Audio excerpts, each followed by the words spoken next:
Hey guys, what's up? It's Kevin for the win, and we're back for another edition of Diablo 3. Today on the channel, we are taking a look at the Mundunugu's Regalia set armor for the Witchdoctor. This is considered an S-tier armor for the Witchdoctor class, so here it is. Without further ado, Mundunugu's Regalia. Big Bad Voodoo now follows you and lasts twice as long. 4-piece bonus, gain 60% damage reduction for 30 seconds when you enter the Spirit Realm. 6-piece bonus, Spirit Barrage deals 20,000 increased damage plus an additional percent equal to 5 times your mana regeneration per second. So, this is a spirit build, for all of you who are probably wondering exactly. To help with this build, we are also going to be using the Captain Crimson set. Captain Crimson, 6,000 life per second, reduces cooldown of all skills by 20%, reduces all resource costs by 20%. 3-piece bonus, damage dealt is increased based on your amount of cooldown. Damage taken is reduced based on the amount of cost reduction that you have. We're also going to be using the Compass Rose with the Traveler's Pledge. 2-piece bonus, while moving, damage taken is reduced up to 50%, while standing still damage is increased up to 100%. So very important to run those two things. Lakumba's Ornament, reduce all damage taken by 6% for each stack of Soul Harvest. We're going to be using Gazing Demise, even though it's gotten a little bit of a nerf, to increase the damage of Spirit Barrage and to just have the Phantasms last longer. Sacred Harvester is the weapon you want to use here for Soul Harvest. For skills, Piranhas, Perrondo, Spirit Barrage, Montuii. We're also going to be running Spirit Walk Jaunt so we can enter the Uniform Land. Soul Harvest, Vengeful Spirit is the way you want to go. Big Bad Voodoo, Ghost Trance. And you want to also run Locust Swarm, Deceased Swarm. For the passive, Spirit Vessel, Blood Ritual. You also want to run Grave Injustice. And last but not least, Confidence Ritual. In the Kanai's Cube, The Barber, Mask of Jeram, and Ring of Royal Grandeur. Mask of Jeram is not for your Phantasms, like somebody commented the last time I did this video. It's actually for your Big Bad Voodoo, which counts as a pet. Okay. For the follower, you need Broken Crown, Flavor of Time, and Nemesis Bracers. Those 3 things are very important because they give you abilities that you don't have on your armor access to. Everything else that you put on here is kind of throwaway. You could put a gold skin if you wanted to, but really you just need the Nemesis Bracers, Broken Crown, and Flavor of Time to really be effective with this particular build. For the purpose of this showcase, we are going to do a greater of 60, 65, 70, 75, and if I'm feeling up to it, maybe we'll even do an 80. So, we're going to jump right into these things. Spirit Barrage, S-tier armor, like I said before. Very, very good for the Witchdoctor. This is not your Season 24 starter set. That actually is the Spirit of Iraq, which I just recently covered. It's available in the playlist. So basically, you're going to use your Spirit of Iraq until you get this armor. And if you're a Witchdoctor player, you want to switch to that. Okay, so when you get into the Rift, first thing you really want to do is start channeling your Spirit Barrage. The next thing that you want to do is look for mobs so that you can Soul Harvest. You're really not going to be able to Soul Harvest too many enemies on the lower Greater Rifts, just based on the fact that you're going to do more damage to them than really before you even get to walk up to them. Also, then you want to make sure that you cast your Big Bad Voodoo. The Big Bad Voodoo will follow you around. It will be able to heal you and your teammates. It makes you a little bit tankier, and remember, we're also getting some added attract stats off. Okay.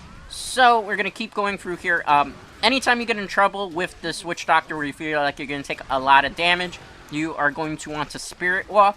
When you Spirit Walk and go into the Uniform Land, when you come out of it, you get an increase in damage reduction, which is very important. Usually, you want to use your Spirit Walk for, like, when there's too many AoE effects going off on the screen. So, like, explosions from Elite Packs in particular, where you can just go that. Alright. So, also, another thing that's very important with this armor is you need to get 10 stacks of Soul Harvest as fast as possible. That way you can have the maximum amount of intelligence possible for your run.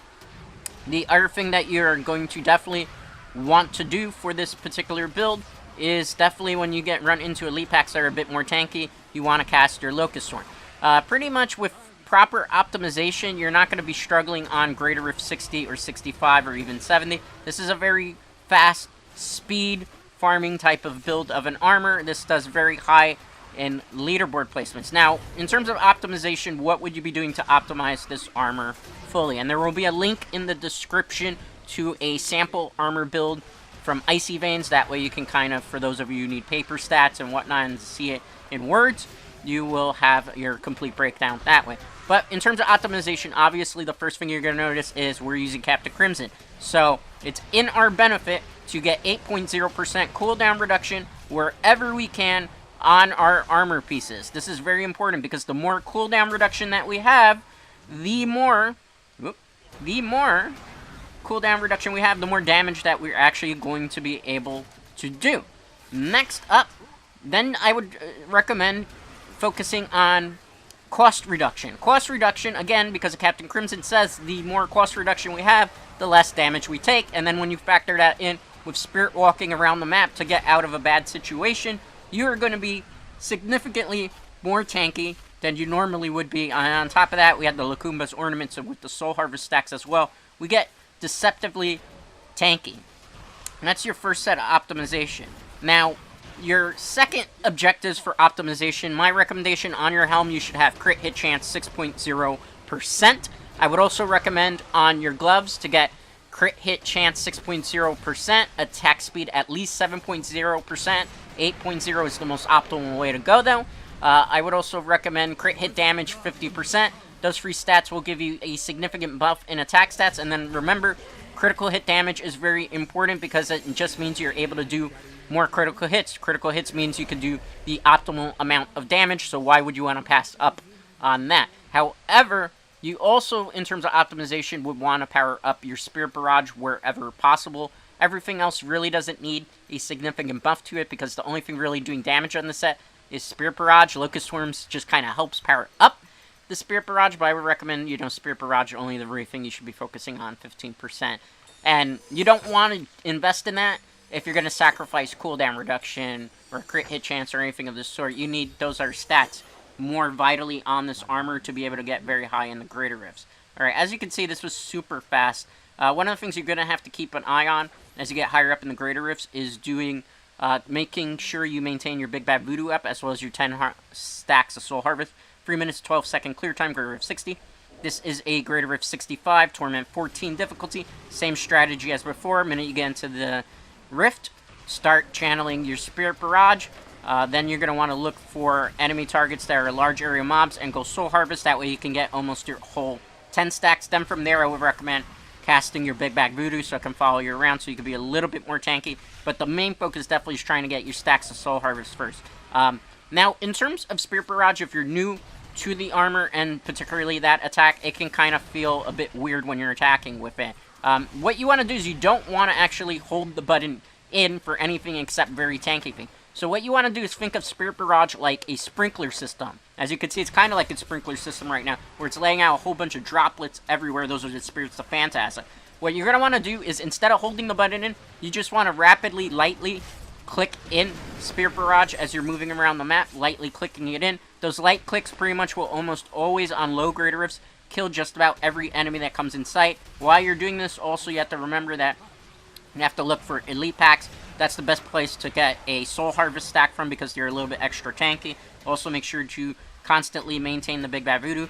On the lower greater rifts, you really don't even need to channel the Big Bad Voodoo because this armor is just going to have a lot of attack stack and a lot of power as it is to it that you can just breeze by through everything. That's why this is considered an S tier armor for a lot of Diablo 3 players. I'm going to try to get my Soul Harvest off here. As far as Perrondo is concerned on this build, Perrondo is here to kind of like suck enemies all together, and then if you wanted to, you could do a Soul Harvest play. Preferably, I suck a whole bunch of enemies together. If it's a lot of elite packs, I want to just keep them uniform because then I'll go Locust Swarm sometimes and Spirit Barrage. I do that mainly on the higher grade risk, which you'll see in a couple of minutes when we clear through this. So that's definitely the way you want to go with it. Now, how would you optimize this armor fully? Let's say you're starting your seasonal journey in Season 24, and you've got the Spirit of Rack set, and you've just gotten the Mundunugu pieces, and you're trying to figure out exactly how to craft this particular build. Well, first off, you're going to notice that Captain Crimson might not be accessible to you in the very beginning. The reason for that is Captain Crimson has to be dropped via plans. Those plans you can usually find in Goblin caches as well as Bounty caches. So my recommendation is to get the Captain Crimson pieces that you're going to need for this build. You have to do a lot of bounties. My recommendation would be probably doing bounties like a 2-hour to 3-hour run. You're guaranteed to run into a lot of goblins. You're going to run into a lot of bounties that you've completed. You'll get a lot of caches, and you just keep recycling through the bounties and doing it until you get a lot of things. Eventually, you'll get the Captain Crimson's plans that way.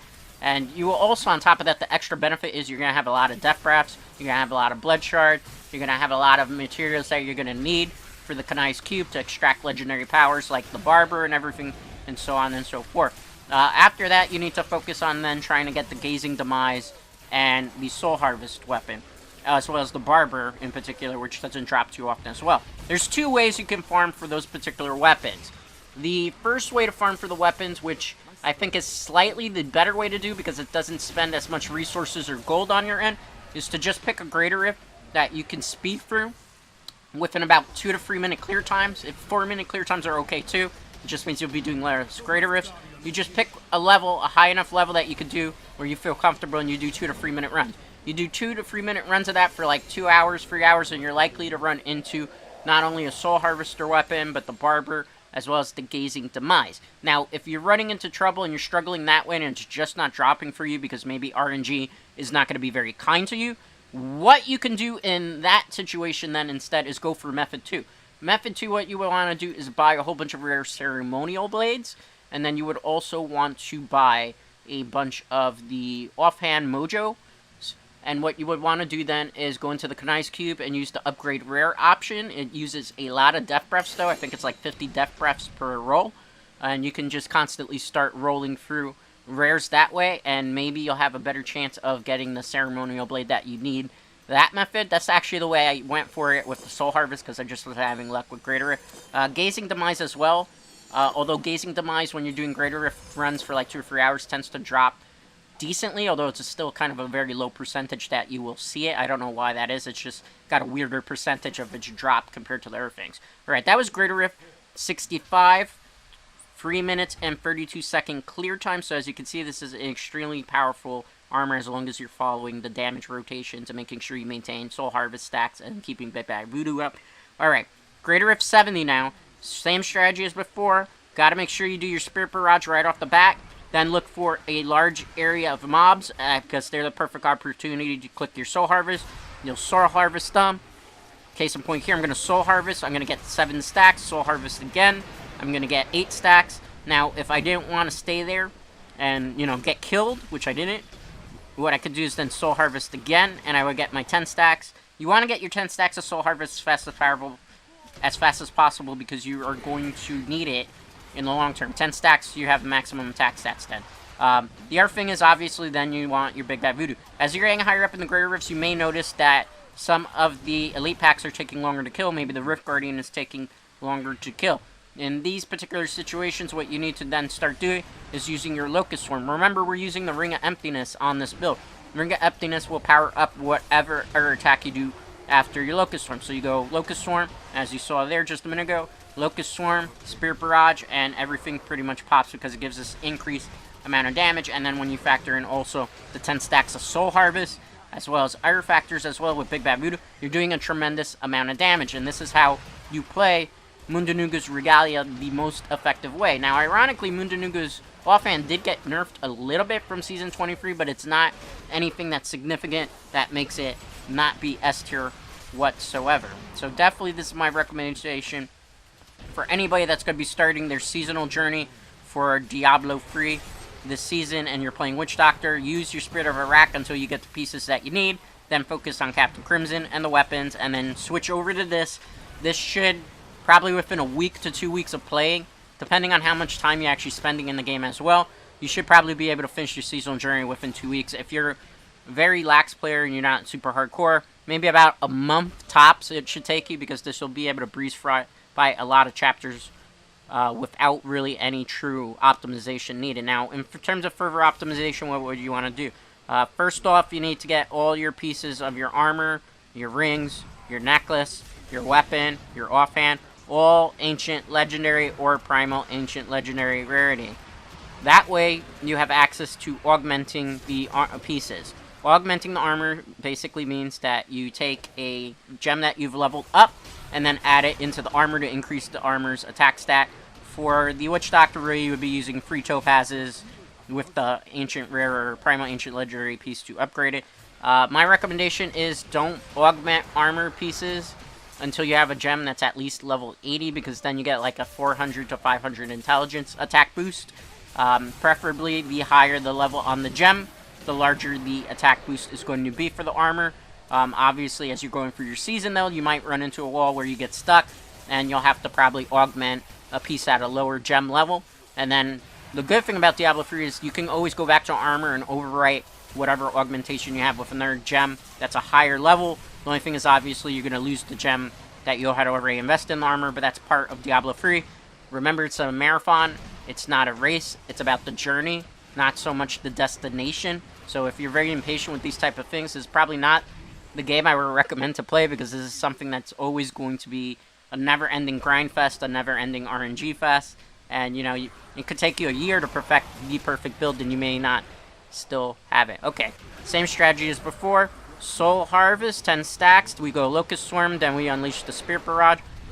Okay, again, Locust Swarm, Spirit Barrage. On the Rift Guardian, I have to do a certain strategy here. We're going to cast the Perrondos. We're going to hold in the Spirit Barrage. I fired a Locust Swarm when I released the Spirit Barrage.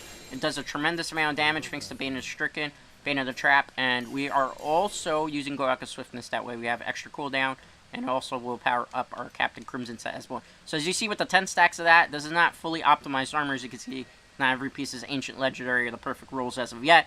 Still, you're doing almost 3,500k extra damage just being in your powered up form. And that's not even factoring in if we touch certain pylons. That gives us an extra attack increase as well. So this is a very, very, very, very effective, good S-tier armor. If you don't like Spirit Barrage builds, and you want to play a different type of Witchdoctor for your seasonal journey, there's not really anything that's necessarily S-tier.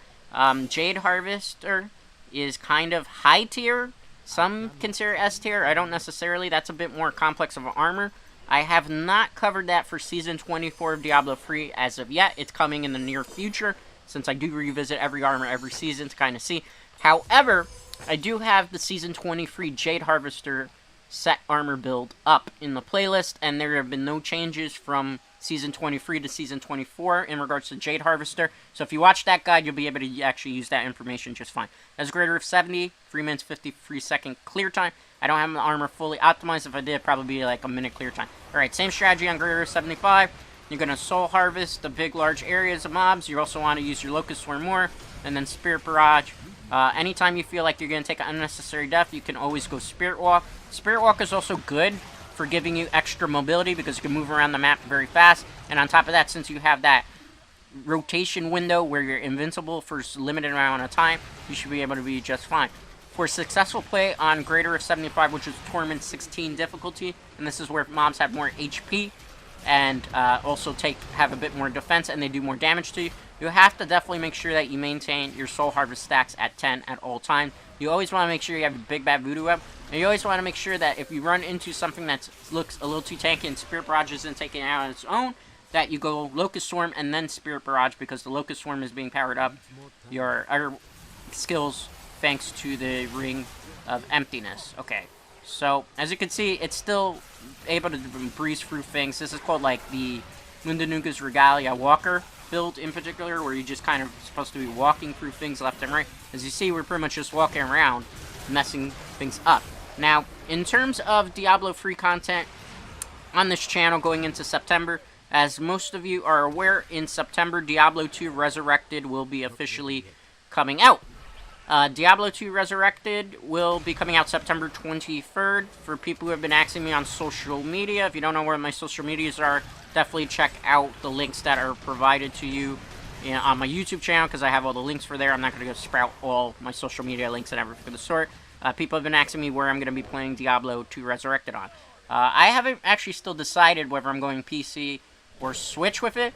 I'm leaning towards Switch, despite the fact that the Switch only has 4-player cooperative as opposed to 8-player cooperative, mainly due to the fact that I like playing my stuff offline, which sometimes with Battle.net you have to always be connected to the internet, or you have to like connect to the internet every so often to be able to verify that you actually own the game because of DRM protection. So I'm a bit hesitant to get it on PC, although it'll look amazing on PC, because I'm not too sure if there's going to be some DRM nonsense on. It's kind of harder to play like on the computer while I'm also watching TV, as opposed to Switch, where it's nice, smaller, portable, and I can play Diablo 2 Resurrected and do grinding for future content videos, while also watching TV and other stuff as well. So I'm kind of leaning towards getting Diablo 2 Resurrected on the Nintendo Switch. I'll keep you guys updated as the day comes closer to pre-ordering and whatnot, and then I will definitely let you know. The goal right now and the plan is when Diablo 2 drops Resurrected, we're going to still do Diablo 3 videos, but we're also going to do Diablo 2 videos. I'm also going to keep an eye in regards to what Blizzard is going to do in terms of a development perspective, because maybe we're not going to get a Season 25 of Diablo 3, and if that's the case, and maybe they move all their focus to Diablo 2 Resurrected, maybe what we'll end up doing in that particular situation is moving over to Diablo 2, where I'll just do Diablo 2 armor guides and everything of the sort, and so on and so forth. Obviously, it remains to be seen. If Diablo 3 gets supported with Season 25, we'll do Diablo 3 and Diablo 2, but if I see, obviously, viewers are more interested in Diablo 2 Resurrected, which obviously a lot of people think Diablo 2 obviously is the better game of the two, then we'll probably just focus more on Diablo 2 Resurrected. Again, it's really a matter of what the viewers really want on the channel, and as far as Diablo 4 is concerned, if my computer runs it, which fairly confident it's going to be able to run it, we'll also obviously play Diablo 4 on the channel. That's a Greater Rift 75, Torment 16 difficulty, 3 minutes and 7 second clear time. We're going to do one more Greater Rift since we have time. This is a Greater Rift 80. This is when things start to get a little bit more dicey. Same strategy as before. Soul Harvest to get your 10 stacks as fast as possible. Then you're going to want to channel, obviously, your Spirit Barrages as well. And you also want to, you know, activate your Big Bad Voodoo as fast as possible. Obviously, at the very beginning of the Rift, you're going to have a lot of enemies coming at you very fast and very hard, so it's going to be kind of hard to just get your Big Bad Voodoo going right away. And as you can see, sometimes you don't even really need the Big Bad Voodoo right from the start, because you still are doing a lot of damage. I just clicked Big Bad Voodoo in because it was a good opportunity where I had a second. Also, because the elite packs are a bit more dense with their HP and they're a bit more tanky, you need to actually use your Locust Swarm and Perrondos a lot more now. Locust Swarm with Ring of Emptiness and then everything else when you're standing still is going to do a tremendous amount of damage. So, in terms of Diablo 2 Resurrected, we'll be doing armor guides. We'll be still doing Diablo 3 content in September as well. And I'm going to kind of gauge the situation and we'll see going into October, whatnot, and so forth. Now, for people who have been asking me if they could play Diablo 3 with me, at the moment, I'm mostly a solo Diablo 3 player. I just prefer to grind solo. If I were playing on the PC, I would have no problem playing with everybody, but when it comes to playing on the Nintendo Switch platform with people, Nintendo Switch's internet is kind of crappy compared to playing it on the PC. So, you know, there's a lot of lag, and it's, you know, more like P2P, player-to-player type of shared connection, so if somebody's lagging, it's kind of going to ruin the whole group as well. And then, you know what, it's just, chances are going to be a little bit more frustrated playing with me because I'm going to use one of the S-tier armor and speed through things and everything. So I do not actually play with my viewers when it comes to Diablo 3. I'm sorry, it's just, this to me isn't really a community game. I prefer to do all my grinding. I do all my video content actually weeks in advance even sometimes. So, you know, Diablo 2, maybe I'll change my mind. Again, that is very dependent on whether I'm going to play on PC and Switch. Like I said, I don't play as many games on my Nintendo Switch Online anymore because the online never really works well for my Nintendo Switch with the internet that I have. So that's why I don't really do those type of things. I've mentioned that in the past a couple times for those of you who are longtime viewers, so that's why not. But we'll, you know, maybe relook at that situation in September and see exactly. And that depends on what happens and what platform I actually go with on Diablo 2. So again, the damage rotations here is Spirit Barrage, always maintaining 10 stacks of your Soul Harvest, making sure you maintain your Big Bad Voodoo up at all times because you're using Goaka Swiftness and attacking so many targets. You really should never have a problem in regards to any sort of cooldown on this particular armor whatsoever, especially if you followed my advice and you know, did the proper stat distributions and everything of the sort. Obviously, when you run into tanky elite packs or mobs, you want to use your Locust Swarm while you're also using your Spirit Barrage. That way you can do increased amount of damage. Particularly, you need that strategy a lot more when you're getting to the Rift Guardians because as they get higher up. Obviously, make sure you augment your armor with all legendary gems. And if you just follow those basic principles and you follow this simple damage rotation, this armor looks complicated, but it's really one of the more easy Witchdoctor armors to play, actually. And it's one of the most powerful ones that you can do. Definitely, I would say, you know what, definitely this is easy to pick up, easy to play. It's very newbie friendly. It's not like spin to win armors like the Demon Hunters Gears of Dreadland set that we covered last time, or the Whirlwind Barbarian set that we'll be covering in the future installment, which I think will probably be the next video I do, or Chantotum Veer, which is a little bit more complex. It's pretty simplistic to use this particular armor. It's just not spin to win. So it loses a little bit out in the tier list. It's up there. It's like in the at least top 3 or 4, I would say. I Spirit Walk to get out of that situation because I'm invincible for a while and I don't get caught up in the explosions if necessary. Plus I have extra increased mobility, which is very, very important for that.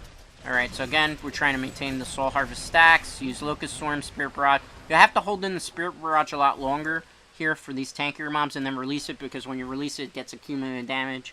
And thanks also to Bane of Stricken, that's how that kind of works for everybody there. So that's that. Alright, let's see what's coming up here. We're almost at the Rift Guardian here, so we gotta play this smart. I gotta go to a loop around the map. I thought I had a Spirit Walk available, apparently I didn't, because we ran out of enemies to target down. Mundunugu's Regalia is also very good at getting Massacre bonuses.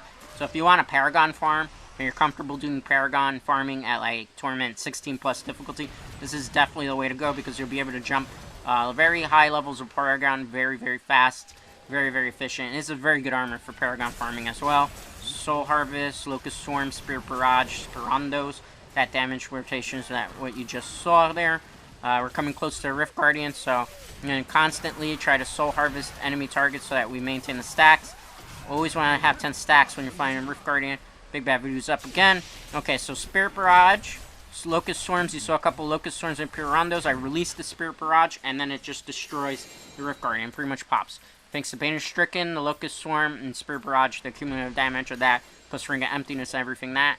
And also Gazing Demise. There's a lot of different damage modifiers that are going off, which is why this armor had to get a little bit nerfed in the Gazing Demise aspect, because it just overperforms, because it's just that freaking good, guys.